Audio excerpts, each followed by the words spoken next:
So I would say if there was a theme for my Christian life, it would be obstacles and opportunities. Because I didn't become a Christian until I was almost 30, but it wasn't because I didn't have the opportunity to, it was because I didn't want to. I was opposed to it. And so I think God threw a lot of obstacles in my path over the years to try to get me on board. My mom became a Christian in my 20s, which just annoyed me because then she was like preaching at me. And then in grad school, I met a couple of Christians, and they were all talking about it and didn't appeal to me at all. And so then I lived off Brook Hollow Parkway, and I worked at Papado's in grad school. And every Sunday when I'd be trying to get to work, there was this crazy traffic going into this mega church. And I would sit there forever, and it was so annoying. I was like, why are all these people going into this building? And it annoyed me so much that I finally went to church to see what was going on. And a year of sitting in the back by myself, kind of listening and reading, I became a Christian because of traffic. So I would say obstacles and opportunities. So the first time I heard the gospel message, I don't think I knew it was the gospel message because it was being screamed at me. So my mom worked in bars when I was a kid. So every Sunday when a church bus came, she didn't even check to see which one it was. We were just put on the church bus. And so there was one that was there first, usually the Southern Baptist, because I heard they get everywhere first. And so I would go to the Southern Baptist church, and they would do Sunday school first, which is like 9:30, sweet old ladies coloring pictures. And then you would go into big church, so to speak, with the adults. And there was this pastor, and he would stand on the front pew, and he would scream and yell, and he would even spit, so you didn't get too close to the front row. So it didn't seem like anything I wanted to do, and I was pretty sure they were all crazy. So I would say that originally I was scared of Christianity and kind of looked at it as a kind of scary thing. So I would say that I'm a pretty analytical person. I love history so much that I actually went back to college after I graduated and turned my poli-sci degree into a double PA so I could take more history classes without it being a waste of time. And so when I found the church that I went to, he taught the Bible. He didn't preach, he taught. And he taught me what it meant to be Christian and why it was important to me, and that, a lot of things that I thought about the Bible were the world's perception of the Bible being taught to me and not what God really meant. And I think that made an impact on me, just being able to learn about it without pressure and making that decision kind of for myself in the process that God knew was right for me. So I think this is best summed up when you talk about how Christianity or becoming a Christian has changed my life in a story.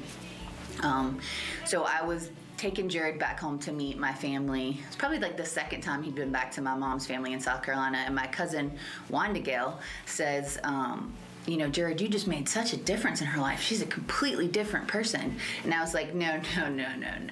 I was like, it wasn't Jared, it was Jesus. If any man made a difference in my life, it was Jesus, because Jared met me before I was a Christian. I was a cusser, a smoker, a drinker, I bartended. I would go to school in the same clothes I wore out the night before.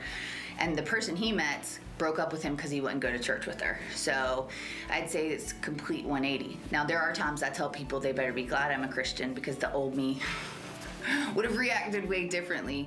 But I'd say it was a complete 180. I used to say 360 because I didn't understand that was a complete turnaround. But it's just made a whole difference in my life completely. So I think God gives you all these different things to keep you on the path, because if I didn't have kids, I don't know that I would be as adherent at home as I am, because it's important. Your kids learn from you, and they're not listening to what I say as much as they're watching what I do. So when we go out and do homeless outreach and we take them, that's normal to them. Or when we say, Jesus wants you to be nice to people, when Grayson's talking about a crybaby boy at school, maybe he had a bad day, maybe his mom is sick, that's not how Jesus wants you to treat him. I think being a mom has just expanded that in my life, and also wanted me to help other children, which is kind of how we got into our nonprofit ministry. Proverbs 31 Moms Group is a group that I started for working Christian moms because we're basically like unicorns. Most Christian moms are stay at home, eat granola, their house is way cleaner than mine, their kids are probably better fed than mine, but that's not me. And so I thought that there had to be other people out there, and Proverbs 31 talks about, a good wife who's at the gate selling things, and she's cleaning your house, and she's basically, the only reason her husband has a good reputation is because of his wife. That's for Jared, by the way. And then, so we started this group, and it grew from like just 3 or 4 women that I knew to there's like 50 women in the group, and we meet once a month, and we do birthday parties together, and we do kind of life together, and we have the opportunity to talk about things that are relevant to us that aren't necessarily relevant. Not that there's anything wrong with being a stay-at-home mom, but there's things that they are going to converse about that aren't the same that we would converse about, and it gives us that sense of Christian community in a different way. So I'd say Proverbs 31 is definitely my Bible verse. So even though my life isn't perfect, knowing Christ helps me to love myself. I think one of the biggest obstacles for me when I came to Christ was it says love your neighbors as yourself, but I didn't love myself. So I didn't understand what that meant. I didn't love myself for choices I had made, for things that had nothing to do with me in my past, and it was alien to me to think of loving myself. So how can I love someone else like I love myself if I don't love myself?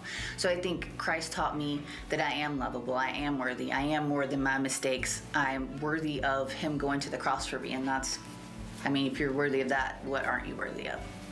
So I think my story resonates with a lot of people.